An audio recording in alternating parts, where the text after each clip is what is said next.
कैसे हैं आप सब। उम्मीद करता हूँ सब बहुत अच्छे होंगे और मैं आपका दोस्त कृष्णकांत शर्मा स्वागत करता हूँ आप सभी का आपके अपने YouTube चैनल मैथमेटिक्स नशा में।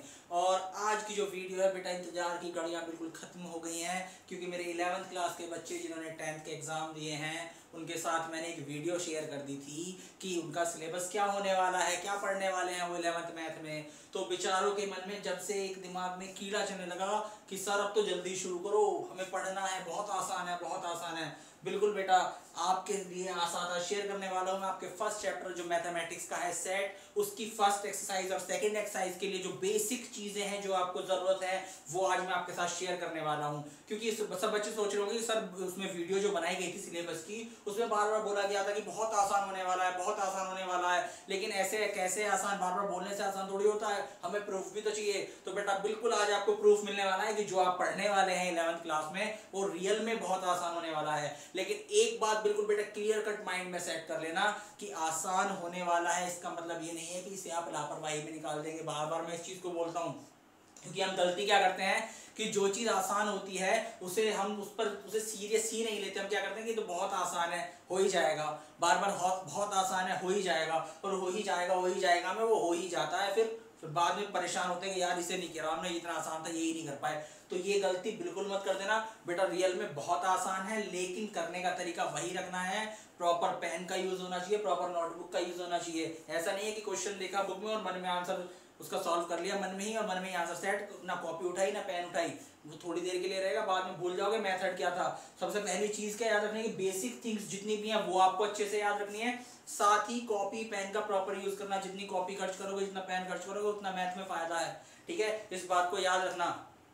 और दूसरा, मैंने आसान बताया है लेकिन ये नहीं कह रहा मेहनत नहीं करनी। सीरियसनेस जरूरी है, सीरियसनेस प्लस आपका कॉन्फिडेंस, दो चीजें बार बार बोलता हूँ, वो चीजें मुझे आपके साथ में चाहिए होंगी और मैथ ऐसे जाएगा। बिल्कुल बार बार बोलता हूँ केक वॉक है। तो आइए स्टार्ट करते हैं आपका वीडियो आज का 11th क्लास के स्टूडेंट्स के लिए। बिल्कुल गौर से ध्यान से देखते रहिएगा जो भी चीजें बताई जाए और यूज कीजिएगा अपनी कॉपी पेन के ऊपर जो चीजें मैं बताऊँ। एनसीईआरटी की बुक आपको मैं फिलहाल शेयर कर रहा हूँ। अगर किसी और बुक के रिगार्डिंग आपको जरूरत है, आपको चाहिए कि आरडी और आरएस की सॉल्यूशन, क्योंकि बेसिक्स तो सब कोई सी बुक आप उठा ली, बेसिक तो सबके लिए सेम है, लेकिन एक्सरसाइज पर जब हम जाते हैं तो क्वेश्चंस अलग अलग हो जाते हैं। तो यहाँ पर मैं एक्सरसाइज का सॉल्यूशन शेयर नहीं कर रहा हूँ, मैं सिर्फ बेसिक चीजें शेयर कर रहा हूँ। एक्सरसाइज का सॉल्यूशन आप खुद कीजिएगा क्योंकि मुझे पूरा विश्वास है अगर आपने ये सॉल्यूशन पूरा दे, ये जो आपके साथ वीडियो शेयर की जा रही है इसे आप सही से समझ गए तो सॉल्यूशन करने में मुझे पूरा कॉन्फिडेंस है कि आप कोई अगर कहता है ना मुझे मैथ नहीं आता, वो भी अगर इस वीडियो को पूरा देखेगा ध्यान से तो बेटा वो सॉल्यूशन अपने आप कर लेगा। लेकिन आज मैं इसके बेसिक बताऊंगा और आप लोगों की सहूलियत के लिए मैं फ्यूचर में जल्द ही एक्सेल 1.1 और 1.2 का सॉल्यूशन भी आपके साथ शेयर करूंगा। क्योंकि कई बार होता है कि हमें कर तो हम देते हैं लेकिन एक डाउट रहता है क्या सही है या नहीं।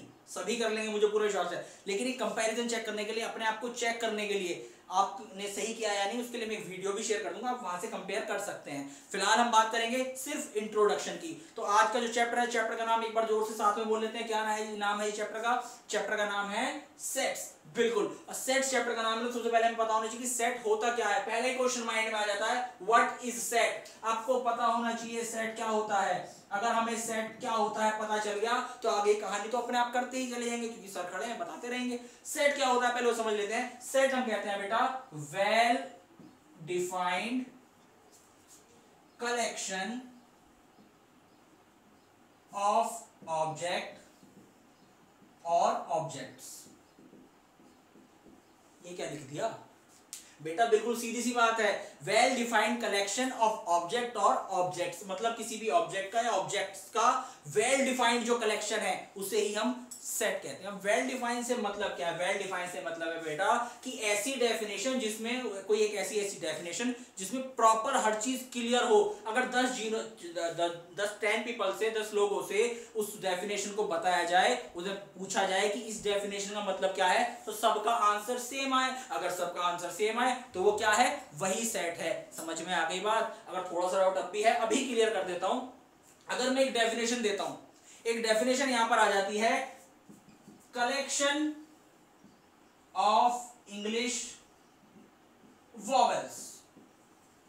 आहा, अब मैंने ये डेफिनेशन बोल दी collection of English vowel.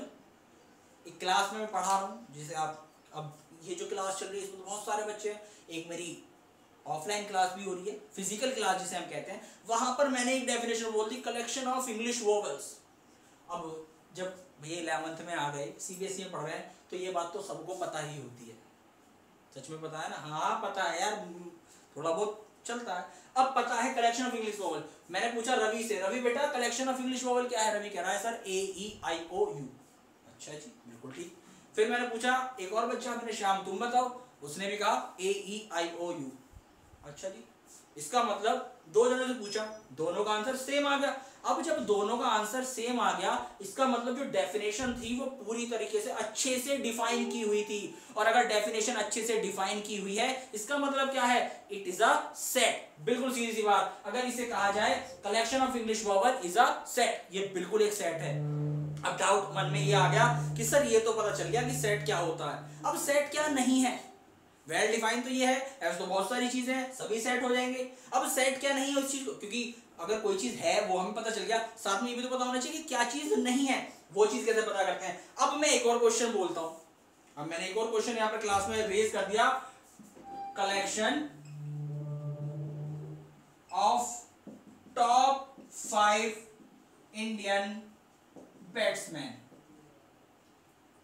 Names of, इसे कलेक्शन कर दीजिए या नेम्स कर दीजिए, कुछ भी किया। ये कहा names of top 5 Indian batsman. अच्छा जी, अब रवि से कहा, रवि बेटा कॉपी पेन निकाल, 5 इंडियन बैट्समैन जो टॉप 5 इंडियन बैट्समैन उनके नाम लिख दे। रवि ने तुरंत जोश में पेन उठाया, कॉपी उठाई और तुरंत लिखना स्टार्ट। सबसे पहला नाम आ गया सचिन तेंदुलकर। बिल्कुल सच्ची बात है, सब लिखेंगे इस नाम को, किसी भी कहो इंडिया में हर कोई इस नाम को जानता है, हर कोई लिखेगा। बिल्कुल, चलो सचिन। दूसरा वीरेंद्र सहवाग, तीसरा MS धोनी, चौथा विराट कोहली और 5वें पे उसने रोहित शर्मा को डाल दिया। चलो जी, ये 5 बैट्समैन उसने लिख दिया। अब मैंने कहा श्याम बेटा तेरी बारी, तू भी लिख। श्याम ने लिखना स्टार्ट करा।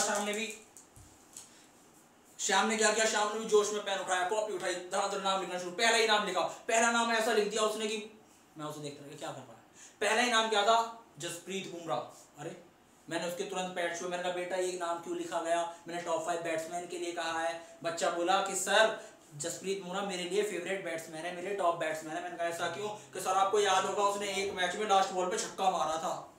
मैंने कहा तू जीत गया, फर्स्ट आ गया भाई, चल तेरे लिए फर्स्ट एक वो बैट्समैन है। अब यहाँ पर हम देखें, अगर उसने पहला ही बैट्समैन कौन लिख दिया? जसप्रीत बुमराह। अब अगर हम रवि की जो रवि ने नाम लिखे थे, रवि ने 5 नाम लिखे थे, उन 5 नामों में जसप्रीत बुमराह का नाम है नहीं।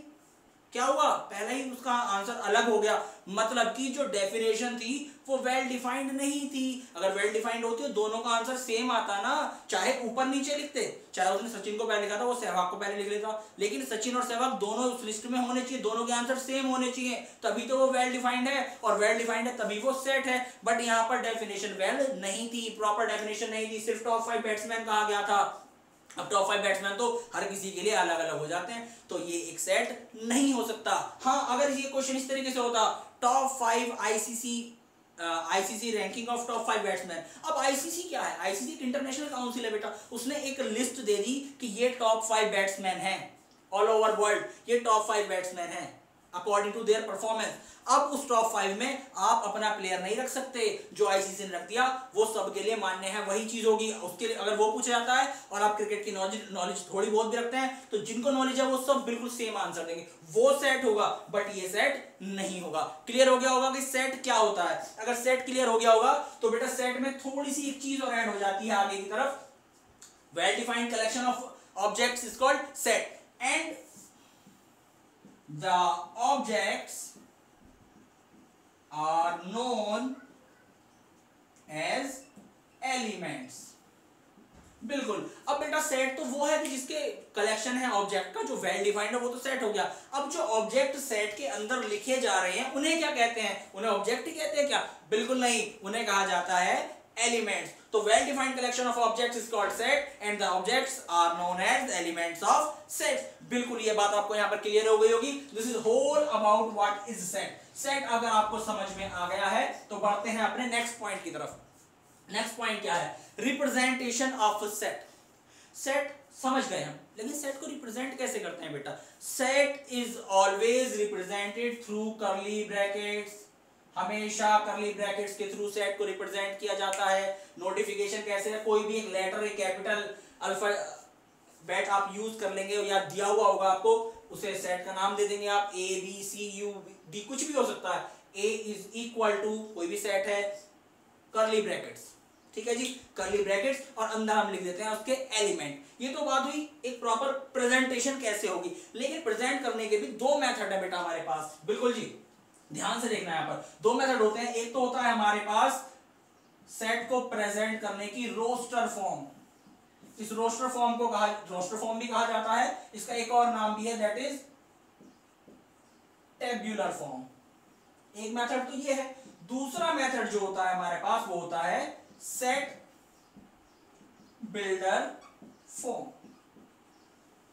अब ये रोस्टर फॉर्म और सेट बिल्डर फॉर्म क्या है, बिल्कुल अभी क्लियर हो जाएगा, बिल्कुल चुटकियों में खत्म होने वाला है खेल सारा। क्या होने वाला है, रोस्टर फॉर्म, रोस्टर फॉर्म अगर आप भूल जाएं तो बेटा टेब्यूलर जरूर याद रखना।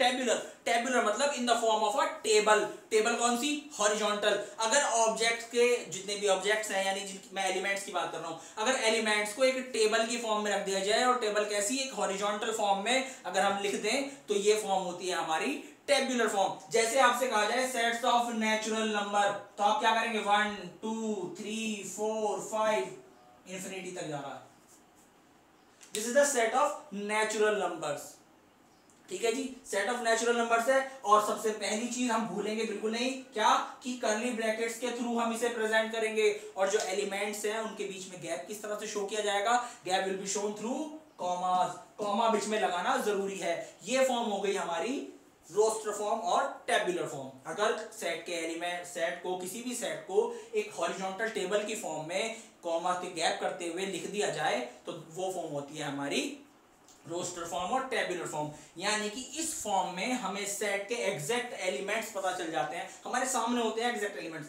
कि ये ही एलिमेंट होंगे, ठीक है जी। सेट बिल्डर फॉर्म पे आएंगे, रोस्टर फॉर्म सभी को क्लियर हो गई। नेक्स्ट फॉर्म आ जाती है हमारी सेट बिल्डर फॉर्म। अब सेट बिल्डर फॉर्म क्या है बेटा, सेट बिल्डर फॉर्म अगर हम बात करें, ये आपको क्लियर हो गया होगा। सेट बिल्डर फॉर्म क्या है, जहां पर आपको सेट की डेफिनेशन दी जाए। अब डेफिनेशन कैसे, कहानी थोड़ी लिखी होगी बेटा। डेफिनेशन का मतलब सीधी सी बात है कि कोई भी सेट ए है, उसके एलिमेंट है x such that x. X क्या है, वेरिएबल, कोई भी वेरिएबल, क्योंकि हम वन आपकी जो कार्टेशियन प्लेन में एक्स सबसे पहले एक्सिस आती है, तो हमेशा स्टार्टिंग हम एक्स ही करते हैं कि सेट के अंदर कोई भी एलिमेंट्स हैं एक्स, वेरिएबल, एक्स की वैल्यू वेरिएबल है, कुछ भी हो सकती है। और X such that X, definition क्या है, X is a natural number. Definition दे दी गई जी, क्या दे दी गई, A is a set in which X is a variable and x is defined as x is a natural number। ये आपको बता दिया गया। अब आपको बता दिया गया नेचुरल नंबर। अब नेचुरल नंबर बेटा, मैं मैथ के, अगर आप जानकार हैं, थोड़े बहुत भी आप मैथ के ज्ञाता हैं, ज्ञाता ही है हाँ, अगर आपसे मैं नेचुरल नंबर बोलता हूं तो सभी को पता होगा ना नेचुरल नंबर क्या है, सभी को पता होगा, नहीं पता। इसीलिए मैं बिल्कुल, जब सिलेबस की मैंने वीडियो शेयर की थी तभी आपसे कहा गया था कि बेटा आप लोग इसके साथ साथ अगर आप ये कर रहे हैं तो मेरा देखो, या अपने बुक से देखो, या किसी और का अच्छा लगता है उसका देखो, लेकिन नंबर सिस्टम का जो क्लासिफिकेशन है नंबर्स का, उसे अच्छे से माइंड में सेट कर लो। क्योंकि अगर क्लासिफिकेशन क्लियर नहीं है तो इस चैप्टर में प्रॉब्लम आने वाली है। क्योंकि आपको अगर यही नहीं पता कि नंबर सिस्टम में रियल नंबर कौन से होते हैं, नेचुरल नंबर कौन से होते हैं, तो आप आगे सॉल्यूशन क्या दोगे। आपको ये सेट दे दिया गया, सेट बिल्डर फॉर्म में आपसे कहा गया कि अब इसे आप रोस्टर फॉर्म में लिखिएगा। आपको नेचुरल नंबर ही नहीं पता तो कैसे लिखोगे, अपना एक नंबर गायब कर लिया ना आपने, कमी आपकी आ गई। तो रिक्वेस्ट है कि जो क्लासिफिकेशन है 9th क्लास का नंबर सिस्टम का, उसे ध्यान से देख लीजिएगा। जहां से आपको अच्छा लगे, मेरा अच्छा लगे, मेरी वीडियो देखिएगा। उसके लिए मैं आपको डिस्क्रिप्शन में लिंक भी दे दूंगा, उसके कार्ड भी ऐड कर दूंगा। आपको जैसा अच्छा लगे आप देखिएगा, लेकिन देखिएगा जरूर, उसे क्लियर करिएगा, वरना इस चैप्टर में प्रॉब्लम आएगी। ठीक है जी। तो हमने रोस्टर फॉर्म की बात की। अगर एलिमेंट्स आपको शो हो, टेबल की फॉर्म में लिखे जाएं हॉरिजॉन्टली, वो रोस्टर फॉर्म है। और अगर जहां पर डेफिनेशन आ जाए, डिफाइन किया गया हो सिर्फ, वो होती है आपकी सेट बिल्डर फॉर्म। ये होती है आपकी रिप्रेजेंटेशन ऑफ सेट। सेट की रिप्रेजेंटेशन सभी को समझ में आ गई होगी। दो तरीके से रिप्रेजेंट किया जाता है सेट को, और सेट हमेशा जो हम सेट को लिखते हैं वो कर्ली ब्रैकेट्स के अंदर लिखा जाता है, सेट के एलिमेंट्स को। ठीक है जी। अब दूसरी चीज, एक सेट आपको गिवन है, A इज इक्वल टू 1 2 3 4 5, ये आपको सेट गिवन है। अब आपसे एक साइन, आप जब एक्सरसाइज 1.1 सॉल्व करेंगे आपको एक साइन दिखेगा ये वाला या फिर ये वाला। बच्चे कंफ्यूज हो रहे हैं इसे देख के कि सर इसका क्या मतलब है, इसका क्या मतलब है। एक जगह ई जिंदा, एक जगह ई को काट के मार दिया। बेटा ये साइन होता है बिलोंग्स टू और डज नॉट बिलोंग्स टू। ये भी सेट की एक प्रॉपर्टी है जो आने अभी स्टार्ट होने वाली है प्रॉपर्टी, उसी में आएगी ये चीज। ये आपकी बिलोंग्स टू और डज नॉट बिलोंग्स टू। अगर कोई भी एलिमेंट सेट से बिलोंग करता है तो बिलोंग्स टू का साइन लगेगा, नहीं करता डज नॉट बिलोंग्स टू का साइन करेगा। अरे बिलोंग्स टू कोई नई चीज थोड़ी है यार। अगर आप कहीं से बिलोंग कर, सपोज आप गाजियाबाद से बिलोंग करते हैं तो आप अपना इंट्रोडक्शन दे रहे हैं, hi my name is this and I belongs to Ghaziabad. Ghaziabad से बिलोंग करते हैं, क्यों? क्योंकि आप गाजियाबाद से आते हैं, गाजियाबाद के रहने वाले, तो आप गाजियाबाद से बिलोंग करते हैं। ये थोड़ी कहेंगे I belongs to Noida, I belongs to Hapur. Ghaziabad से बिलोंग करते हैं तो बिलोंग्स टू का साइन आ गया। अब गाजियाबाद से आप बिलोंग करते हैं, आपसे गाजियाबाद थोड़ी बिलोंग करता है। ये बात भी याद रखना कि सेट का एलिमेंट सेट से बिलोंग करता है, सेट के एलिमेंट से बिलोंग नहीं करता। इस बात को कंफ्यूज मत होना, एग्जांपल करोगे ना अभी आपको आ जाएगा। अब जैसे आपको एक सेट गिवन है 1 2 3 4 5, अब आपसे कहा गया 3 fill in the blanks A. अब आपको बताना है कि बिलोंग्स टू और डज नॉट बिलोंग्स टू। अगर बिलोंग्स टू है तो बेटा ये ई बना दो, अगर यहां पर 7 आ जाए तो डज नॉट बिलोंग्स टू बना दो, खत्म बात। इतनी सी बात थी, समझ में आ गई होगी। आगे बढ़ते हैं, आगे जो बात होने वाली है वो बात होने वाली है प्रॉपर्टीज ऑफ सेट। हाँ जी, 2 पॉइंट तो क्लियर हो गए ना, बिल्कुल। अब बात करते हैं बेसिक प्रॉपर्टीज ऑफ सेट।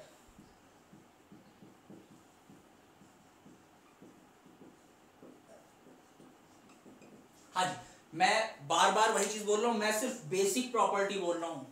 कोई ये मत करने लग जाना कि सर सेट की तो प्रॉपर्टी, क्योंकि बहुत जानकार होते हैं जो सारे में घूम के घाट घाट का पानी पी के इस वीडियो पे आए होंगे बेचारे। अब वो कंपैरिजन कर रहे हैं मेरा दूसरे की वीडियो से कि सर उसने तो प्रॉपर्टी इतनी सारी बता दी, आपको कुछ प्रॉपर्टी बताई। बेटा प्रॉपर्टीज होती हैं और एडवांस प्रॉपर्टीज में मैं अभी नहीं जा रहा, आपकी स्टार्टिंग करा रहा हूँ। सिर्फ मैं अभी बता रहा हूँ बेसिक प्रॉपर्टीज जो 1.1 और 1.2 में आपकी यूज होने वाली है। आज मैंने जो इंट्रो बनाया है 1.1 और 1.2 के लिए बनाया है। आने वाली वीडियोज में जो जैसी नीडेड होगी बिल्कुल वैसी आपको हर चीज बताई जाएगी, लेकिन फिलहाल 1.1 और 1.2 के लिए आप कर रहे हैं। अगर आप सोच रहे हो आसान है एक दिन में चैप्टर खत्म कर दो, ये गलती भी मत करना। एक जो सिलेबस है बेटा उसे राइट मैनर में करना है, खाली मैथ ही नहीं करना आपको। मेरी वीडियो से अगर मैथ देख रहे हो तो फिजिक्स भी इंपॉर्टेंट सब्जेक्ट है, उसकी भी कहीं से जहां से अच्छा लगे मैं सजेस्ट नहीं करूंगा, क्योंकि सब अपना अपना अच्छा पढ़ाते हैं, ठीक है। तो आपको जो अच्छा लगे वहां से आप उनकी वीडियो भी देखिएगा, लेकिन फिजिक्स का भी साथ में, केमिस्ट्री का भी साथ में, सबको साथ लेके चलिएगा। सब में थोड़ा थोड़ा करो, सबका वो तो चला जाएगा। तो आज बेसिक प्रॉपर्टीज पे आ जाते हैं। सेट्स की बेसिक प्रॉपर्टी क्या होती है? सबसे पहली प्रॉपर्टी सेट की ये होती है कि सेट में रिपीटेशन मैटर नहीं करता, रिपीटेशन अलाउ भी नहीं है। रिपीटेशन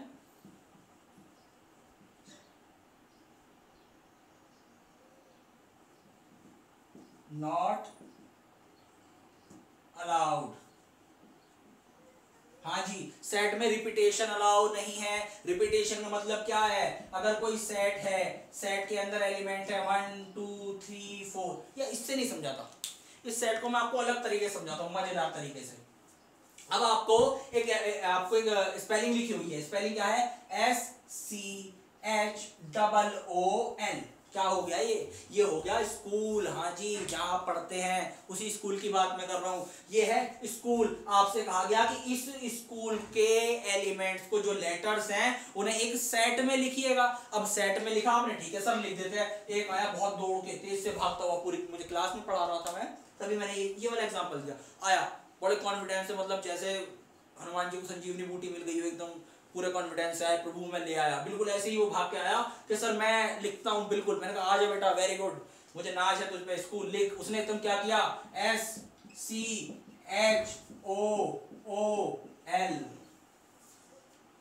मैंने कहा धन्यवाद, आपका आभार, आप जाइएगा, बैठ जाइएगा। ऐसा मैंने किस लिए कहा? क्योंकि किसी भी नॉलेज, किसी भी चीज की या तो पूरी नॉलेज रखो या बिल्कुल नॉलेज मत रखो, क्योंकि जो आधी अधूरी जानकारी होती है ना, वो सबसे ज्यादा खतरनाक है। अब हमें सेट की नॉलेज तो हो गई, सेट क्या है, लेकिन सेट की प्रॉपर्टी भी तो पता होनी चाहिए, कैसे इस्तेमाल करना है। अगर नहीं पता, यानी कि आधी अधूरी जानकारी थी और उसके बाद भी कॉन्फिडेंस दिखाना, वो चीज बेवकूफी होती है। चीज की पहले प्रॉपर नॉलेज रख लो, फिर कॉन्फिडेंस दिखाना चाहिए। कॉन्फिडेंस तब दिखाएंगे। अब आपको मैंने कहा रिपीटेशन नॉट अलाउड। अब ये पता चला है, यहाँ के पता चला कि रिपीटेशन अलाउड नहीं है। अब बोला कि सर आपने तो बाद में बताई थी ये चीज। मैंने कहा बेटा तो मैंने तुझसे कहा थोड़ी था कि तू कर ही से, मैंने तो उससे पूछा था स्कूल में एक्सप्लेन करूँ, तुमने कहा नहीं सर मैं करके दिखाऊंगा। पहले बात पूरी सुन लो। हाँ जी, स्कूल की बात हो रही है, स्कूल को रिप्रेजेंट करना है। ए आपने ये लिख दिया, ये तरीका गलत है। गलत क्यों है? क्योंकि आपका यहां पर देखेगा SCHOOL, यहां पर O जो है ये एलिमेंट रिपीट हो रहे हैं, और सेट के अंदर जो भी एलिमेंट रिपीट होता है वो एक ही बार लिखा जाता है। अगर आपने 2 बार लिख दिया, पहली बार तो आप लिखेंगे ही नहीं, गलत है, और अगर लिख भी दिया उसे एक ही बार काउंट किया जाएगा। ठीक है, ये सेट की प्रॉपर्टी होती है। तो इसको अगर इस लेटर जो ये आपका वर्ड है, इसके लेटर्स का एक सेट बनाया जाए तो उसके अंदर जो एलिमेंट होंगे SCHOL, यानी कि रिपीटेशन आपका अलाउड नहीं है। अगर कोई चीज आपको 2 बार है उसे आप एक ही बार लिखेंगे। ठीक है जी, ये क्लियर हो गया होगा। एक प्रॉपर्टी तो ये हुई, बेसिक प्रॉपर्टी है इस सेट की। दूसरी प्रॉपर्टी सेट की ये है order does not matter. Order का कोई पंगा नहीं है। अब आपसे वही स्कूल वाली बात थी SCHOOL, अब आपसे कहा गया इसका सेट लिखिएगा, इसके एलिमेंट्स का जो इसके लेटर्स हैं इसका सेट बनाइएगा। तो आप चाहें LOHCS ऐसे लिख दो, या SCHOL ऐसे लिख दो, जैसे आपका मन करे वैसे आप लिख सकते हैं। बट सारे एलिमेंट्स होने चाहिए, कोई एलिमेंट रिपीट नहीं होना चाहिए। आगे पीछे कैसे भी आप करके लिख सकते हैं, उससे कोई फर्क नहीं पड़ने वाला।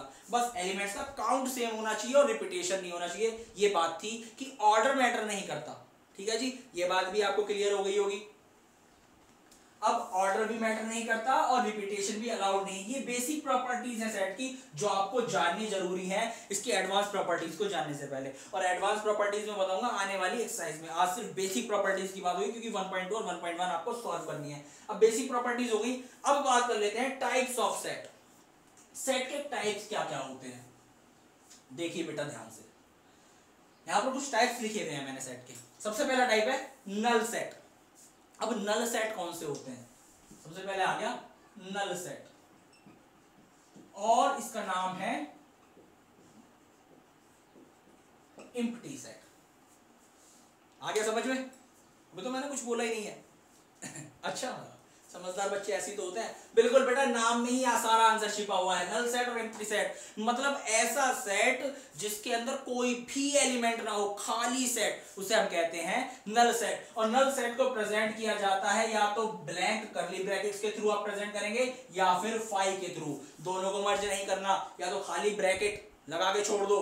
कोई सेट ए है, उसे नल सेट है वो, तो आप A = ब्लैक सेट यानी कि ब्लैक कर्ली ब्रैकेट, या फिर सिर्फ फाई। आप ये तरीका नहीं लिखेंगे, ये गलत तरीका है। क्योंकि अगर आपने कर्ली ब्रैकेट्स के अंदर फाई लिख दिया तो वो तो एलिमेंट बन गया भाई, इसके अंदर एक एलिमेंट आ गया, तो ये तरीका गलत है। या तो सिर्फ फाई, और मैं प्रेफर करूंगा कि आप हमेशा इसी तरीके को यूज कीजिएगा।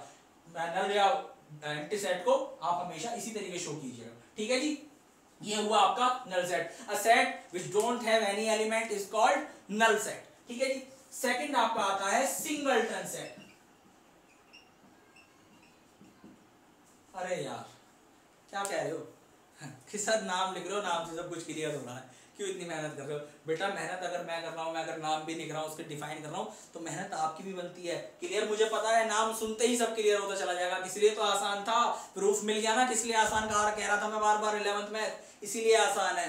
तो सिंगलटन सेट ऐसा सेट, बिल्कुल सही सोच रहे हो, a set which contain only one element is called singleton set। ऐसा सेट जिसके अंदर सिर्फ एक एलिमेंट हो वो होता है आपका सिंगलटन सेट। ठीक है जी, आगे बढ़ जाते हैं। तीसरा है आपका फाइनाइट सेट। अब अगर फाइनाइट सेट की मैं बात करता हूं, अच्छा ये भी क्लियर हो गया। बिल्कुल ऐसा सेट जिसके एलिमेंट्स जितने भी हैं वो लिमिट में हो, एक लिमिटेशन हो, वो आपका फाइनाइट सेट होता है। अ set which contain an element in a limitation, जहां पर एक लिमिटेशन है, प्रॉपर डिसाइडेड लिमिटेशन है, वो आपका फाइनाइट सेट है। और जहां पर लिमिटेशन नहीं है वो आपका इनफाइनाइट सेट है। जैसे मैंने सबसे पहले एग्जांपल दिया था कलेक्शन ऑफ वॉवेल्स यानी set of vowels. Set of vowels की अगर मैं बात करूं बेटा A E I O U 5 element है, इन 5 से छठा एलिमेंट आपका इंग्लिश वॉवेल्स में नहीं हो सकता, ये लिमिटेड है। ठीक है ना, तो ये आपका फाइनाइट सेट हो गया। ठीक है जी, ये आपका फाइनाइट सेट की बात हुई। नंबर 4 लो जी, अभी तो मैंने पूरा लिखा भी नहीं है, समझ में भी आ गया? हाँ बिल्कुल समझ में। इनफाइनाइट सेट, ऐसा सेट जिसके एलिमेंट्स की जो लिमिटेशन है वो इनफाइनाइट, को लिमिटेशन ही ना हो। जैसे मैं आपके जितने भी नंबर सिस्टम की कैटेगराइजेशन है, किसी भी कैटेगरी को उठा लो, सबसे छोटी कैटेगरी नेचुरल नंबर मानता हूं मैं, अगर मैं उसी को उठा लेता हूँ सेट ऑफ नेचुरल नंबर। अब नेचुरल नंबर स्टार्ट कहाँ से होते हैं ये तो हम सबको पता है, 1 से स्टार्ट होते हैं, लेकिन एंड कहाँ पे होते हैं क्या किसी को पता है कोई यहाँ पर आर्यभट्ट ऐसा जो मुझे बता दे कि नंबर सिस्टम में आपके जो नेचुरल नंबर है कहाँ पे एंड होते हैं? कोई बता सकता है अभी तक? चलो अच्छा लगा, नहीं बता सकते, मैं भी नहीं बता सकता बेटा। उसका वो इनफाइनाइट तक जारी है काउंटिंग, तो अब जितनी बढ़ते चलोगे बढ़ती चली जाएगी, तो वो आपका सेट हो जाएगा सेट ऑफ नेचुरल नंबर, ये आपका इनफाइनाइट सेट है।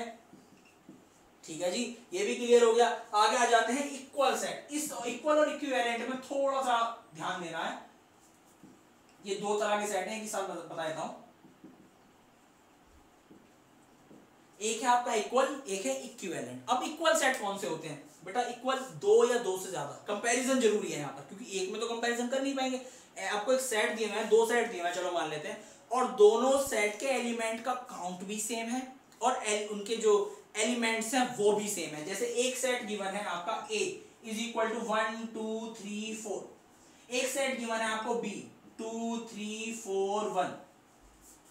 अब यहाँ पर मैं इन दोनों सेट्स का कंपैरिजन करता हूँ, कितने एलिमेंट हैं? 1 2 3 4, एक इसमें भी 1 2 3 4, दोनों में 4 4 एलिमेंट्स हैं। क्या एलिमेंट सेम है? इसमें 1 है, इसमें भी 1 है, इसमें 2 है, इसमें भी 2 है, इसमें 3 है, इसमें भी 3 है, और इसमें 4 है, इसमें भी 4 है। ना एक एलिमेंट ज्यादा है ना एक एलिमेंट कम है, और दोनों के एलिमेंट बिल्कुल सेम है।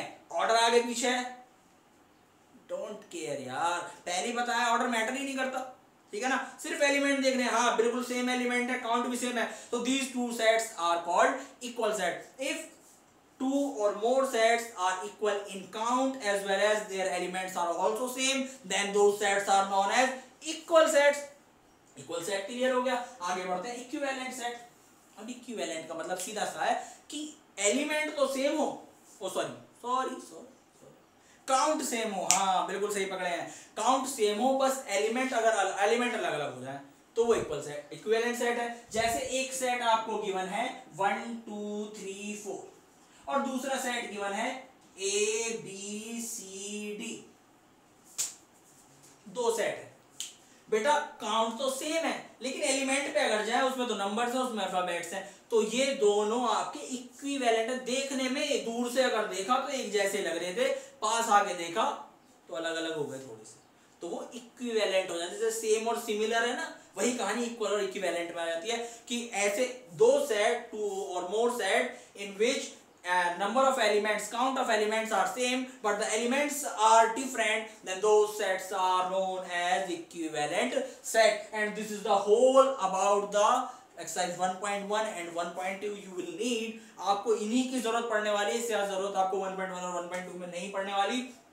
और मुझे पूरी उम्मीद है कि आपने अगर ये वीडियो ध्यान से देखा है, मजा आया होगा सभी को, और 1.1 और 1.2 का सॉल्यूशन आप मुझसे नहीं मांगेंगे, क्योंकि अगर आपने ये चीज समझ ली तो आप अपने आप करते चले जाएंगे ना, बिल्कुल। तो दोस्तों इस चैप्टर का इंपॉर्टेंट रोल इसलिए है क्योंकि ये चैप्टर आपका पूरी कैलकुलस में साथ नहीं छोड़ेगा, आपका प्रोबेबिलिटी में साथ नहीं छोड़ेगा, और आपका रिलेशन फंक्शन में तो मेन रोल इसका है ही। तो स्टार्टिंग यहाँ से हुई है, बहुत आसान है, आप लोगों ने खुद मान ली ये बात, प्रूफ आपको मिल गया है। बस जरूरत क्या है कि आपको कॉपी पेन उठा के इसका प्रॉपर करना है, थोड़ा सा 1.1 1.2 कॉपी में कर लेना बेटा, जितना ज्यादा लिखोगे ना उतना ज्यादा माइंड में जल्दी छपती है चीज, ठीक है। तो साइन ऑफ करने से पहले फिर से वही अपना लाइनर क्या है? Forget about all the addiction, only do mathematics नशा। और देखते रहिएगा मेरी, और जल्दी ही आपको इसकी सॉल्यूशन की वीडियो भी मैं शेयर करूंगा। So I am signing off for the day, thank you so much.